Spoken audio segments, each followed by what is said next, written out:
Hi, Omoigbo here. Welcome back to my channel. Make sure to like and subscribe and turn on the notification so that you get an alert whenever I upload a new video. I post videos about going from being a Christian / believing in God to being a non-believer / agnostic, and so far about my personal experiences being a non-believer, especially about being a Black, African, Nigerian non-believer, and also just stuff I find interesting about being a non-believer. How many times am I gonna say non-believer? Check out my previous videos where I talk about my background, my current beliefs, and misconceptions I encounter often about being a non-believer. And I know I am such a liar. The last video I made, I said I was going to post a video every week. Immediately after that, I took a long break. My editing software sucks. In every freaking video, a segment of audio gets cut out. I don't know why that happens, and I can't fix it right now. So if it happens in this video, just read the captions, people. But for now, I am back. I don't know about every single week, but I will do what I can.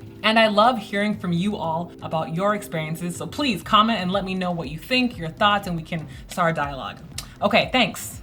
This video is about my experience dating as a non-believer, specifically a Black / Nigerian / African non-believer. My dating experience in general has been a hot mess. Very little of that had to do with my religious beliefs. It was more so because when I was a teen, my mother did not let me interact with boys at all due to her religious beliefs. So when I got to college, I was very unprepared, but that is a different story. I first want to quickly review my racial and ethnic identity, so I think it's important. I think of my identity in 3 separate parts: race, ethnicity, and nationality. Race is basically a physical characteristic. My skin is dark, my features are rounded, and my hair is kinky. I am Black, but there is no Black culture. In America, yes, there is, but on a global scale, Black is primarily just a phenotype. But I am Black in America, and so I'm sure the way people interact with me and the way I interact with others is informed at least partially by my phenotype, which is Black. In America, when people say Black, they are usually referring to African Americans who are Black people who have been in America for generations due to slavery. My ethnicity is Igbo. Ethnicity, or an ethnic group, is a group of people who share common characteristics or similarities such as language, history, culture, society, race, religion. They also often share a common ancestry, but not always. Igbos are a large ethnic group from southeastern Nigeria, which is a country in West Africa. My name, Omoigbo, literally translates to Igbo child. Omo, O-M-O, is actually a Yoruba word, which is another large ethnic group from Nigeria, but I just like the way that sounded better than the actual Igbo word for child. So I was born and raised in Minnesota, but my culture was still Igbo growing up at home. And I want to emphasize that even though I was born and raised in Minnesota, I am still very much Igbo. You would be surprised how often I have to defend that identity. The Igbo culture, even though obviously I do not agree with every single aspect of it, is still a huge part of who I am today. My nationality is American. Nationality is just what country you belong to, or you claim, I guess. My passport is an American passport. I don't have a Nigerian passport, and I'm not a citizen of Nigeria. I am a citizen of America, or the United States. If I went to Nigeria right now, I would blend in based on my phenotype, but they would still be able to tell based off my mannerisms and my way of speaking that I was clearly an American. Nationality obviously comes with its own set of cultural traits. I grew up here, and so I have inherited a lot of American culture. America, as you know, has many subcultures within it. The 2 dominant ones, I would say, are white America and Black America. To add to that, I grew up in a smallish town here in Minnesota, in a predominantly white town since I was 3. In preschool all the way through high school, I graduated from the same school district. There weren't a lot of other families of color in my school until I was probably in high school. And I felt very different from those families, not only because I was Black, but also because we were African, so we were doubly different. So there was an influx of African American students that came to our school district. I'm not exactly sure why that happened, but I loved it because now I had people who looked like me who are in my school that I could hang out with and interact with. Like I said, African Americans here, I would say, are their own ethnic group. They have their own culture and cultural traits. And so I have since then adopted many of those cultural traits. I'm careful about how I interact with African American culture because I understand the privilege that I have coming from an African family. And because my family was African and not African American, I can only assume they perceived us to be less of a threat. So I don't know what it is. I don't know if it's because my parents have accents or sound different or just don't know anything about American history, but for some reason they are perceived as being less threatening than African Americans. And so that is a privilege that we did grow up with that I still am very mindful of today. Nowadays, I feel more connected to African American people than I do with white American people in general, but I feel more connected with Nigerian American people than I do with African American people or white American people in general. So I don't know if that's convoluted enough for you. Lastly, I'm from the Midwest, good old Minnesota. So I've also inherited many cultural traits from the blessed descendants of the Scandinavians who settled here years ago.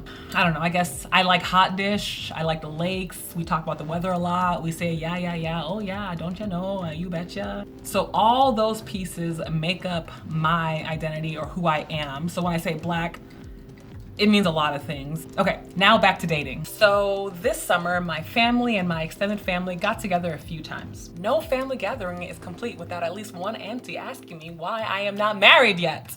And of course, letting me know that there's a very nice boy somewhere in Houston or in Maryland who is looking for a wife. This happens to me so much now that I am done with grad school. I'm in my late 20s. They don't see any reason why I am not married. They can't comprehend what I am doing with my life besides looking for a husband. My mother and her family are trying to get me married off really quickly so I can stop popping out babies for them. So when this happens, I usually just laugh it off and I say, no, auntie, I'm fine for now. And I shrug it off and I let it go and I don't take them too seriously. And the reason is I know that whoever they're trying to set me up with is going to be Christian. I don't know why they would pair me up with anyone who wasn't, right? There's no way they would consider anything else for me, someone that they care about. They think they're doing me a favor by finding a very deeply religious Christian boy. They don't know that I would never in my life marry a religious man. Why would they? Not after all the work that I've been through discovering my own beliefs. I'm not doing it, but I don't tell them that, obviously. In my parents' generation, they mostly found their spouses through recommendations or other connections in their communities. I've come to the conclusion that that is not going to work for me. So I'm left to find my own partner out here in this wicked, disgusting, cold, cruel world. And it has been very difficult. So meeting guys out and about that is not via online dating actually causes me a great deal of anxiety just because I don't know what their religious beliefs are right away. And that's super, super important to know. And this is regardless of their race. At what point in the conversation do I interrogate them about their religious beliefs? And your girl has things to do. Like, I can't go on multiple dates or invest a lot of time in something without knowing the important information right off the bat. Yeah, so basically I just don't want to invest a bunch of time and emotion in something just to find out later that they are deeply religious. So because of that, I tend to lean towards more online dating. And as you probably know, online dating comes with its own unique set of challenges, let me say. I have been on over 100 first dates since college time. I will write a book about that someday later in my life. So what has that been like, right? That's the question. Well, right off the bat, there are very, very, very few men of color that identify as agnostic or as atheist, which are the two general categories that I try to stick to. That is Black across the board. Black American, Nigerian American, African American, African, Caribbean American men. If there's one thing that ties Black people together, it is God. I see a fair amount of Black men who will list Jesus as one of their interests on their profile. I'll see things like quoted scripture in their profile, which is a sign to me that they're religious. People will say things like God, family first, things like that. I see God-fearing on profile sometimes, which is an indicator that they are religious people. And the very small percentage of Black men specifically that I find that are non-religious tend to be crazy, or they're super out there in some other way, or they might be disqualified for other reasons. I might not be attracted to that individual in particular. They might have messy lives or unstable, or they believe in conspiracy theories. So it's just difficult finding somebody who identifies as Black and as a non-believer. And I see them once every couple of months. I might find one. And I will date outside of my race. I've never had any issue with that. The majority of those 100 men that I talked about, the 100 first dates, the 100 first dates that I've been on, majority of those were non-Black men. So that's never been an issue. It just hasn't really worked out well so far. I'm noticing now as I get older and more mature that there are some cultural differences that are troubling to me. Like I said in my other video, I forgot which one, being the only Black person or person of color in a recreational setting at this point in my life is no longer acceptable for me. I'm worried that over time, were I to be with someone that is outside of my own culture, that I would grow resentful of having to negotiate my identity all the time. I feel like I might grow resentful that I wouldn't be able to fully share my culture with my partner were they to be from a different background than myself. Like there would always be a disconnect that I'm trying to bridge. I feel like my culture is something that they would have to tolerate in small doses before we went back to normal life. And I also don't want the only thing we have in common to be that we're both non-believers. I don't believe that's enough to sustain a real relationship. One experience that I've had from online dating is when the dude just wants to ignore the fact that I've stated that I'm a non-believer, or they won't really address it. In my online profiles, I always try to list explicitly as I can that I do not believe in God in the traditional way. I'm not religious, all that type of information, so they know. Yet, after talking to a guy for some time, I'll find out later that he's deeply religious. I'm like, did you not read that I'm not about that life? What are you doing? When I then bring it up, they tell me that they don't mind or that they're not the pushy kinds of Christians. What? I said it because I mind. They act like they're doing me a favor by accepting my character flaw. My religious beliefs are something they can look past. It never occurs to them that I don't want to date someone who was religious. And I understand why they say it, I guess, because there are people out there who wouldn't mind being with a partner who has completely different religious beliefs from themselves, but I do very much mind, and I don't want that. I want us to be on the same page. Mainly because of my children, my hypothetical future children. There are only a few things that I'm unwilling to compromise on regarding the upbringing of my children, and one of them is the religious teachings that I want to pass on to them. I don't want anyone who's going to change their mind later and try to take them to confirmation class or take them to temple or take them to this or whatever it is. If a guy doesn't list it in his profile, I usually will ask fairly soon just so I don't get my hopes up and have it be a no-go.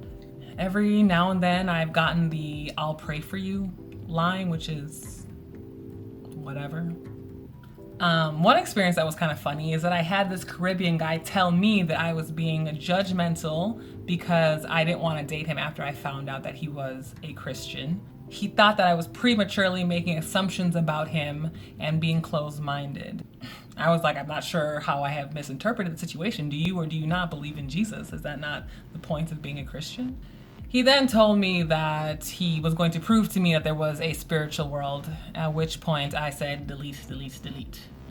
Yeah, I mean, there are times where I feel incredibly discouraged and fear that I'm going to end up all alone in all my misunderstood glory. But it's not much I can do about it right now except continue to be who I am and, continue to talk about my beliefs as openly as I can. And in the meantime, I know I'm still going to get aunties and uncles who are going to ask me if they can give my number to someone that they know somewhere because that person is looking for a wife. I honestly did not realize how much pressure that would be until the last year or so, couple years. Basically when I finished grad school, that's when the most pressure was put on me to get married from my family. I knew as a kid, as a teen, we would joke about our parents trying to hook us up, and I didn't realize how serious it was. Like, they are really out here hunting and making matches, and the longer that I resist, the more suspicious I become to them. I and my family, we do have a presence here in our Minnesota Nigerian community, our Igbo community. People know and respect my parents, and they assume incorrectly that I share the same beliefs as my parents.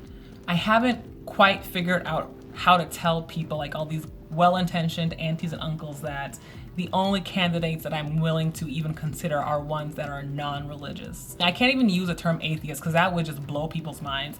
I don't think I could use agnostic because I don't think they would know what it means, honestly. But if that's close enough to atheism that they would just freak out. Like I mentioned in my other videos, I'm worried about how things will change once my dirty little secret gets out into the community. And I know I shouldn't care about that kind of thing, but I still do a little bit, kind of. Maybe it's vain for me to think that people care at all. Am I being dramatic? Am I making this way harder than it has to be? I know I have a tendency to overthink everything. I'm just so incredibly frustrated and exhausted from dating. 100 first dates, that's a lot of people to meet and to put yourself out there several times, and I have experienced dating fatigue. If you are a non-believer of color, let's open it up a little bit. What has your experience been like? If you're a Nigerian non-believer, I'm doubly interested in hearing what your experience has been like. And everyone who's a non-believer, atheist, agnostic, whatever it may be, how do you navigate dating? And has that been easy, challenging? What has been the hardest parts about it? I really want to hear your story and find out how it works for other people. So let me know in the comments below. Like I said, don't forget to like this video and subscribe, and I'll see you later. Okay, bye.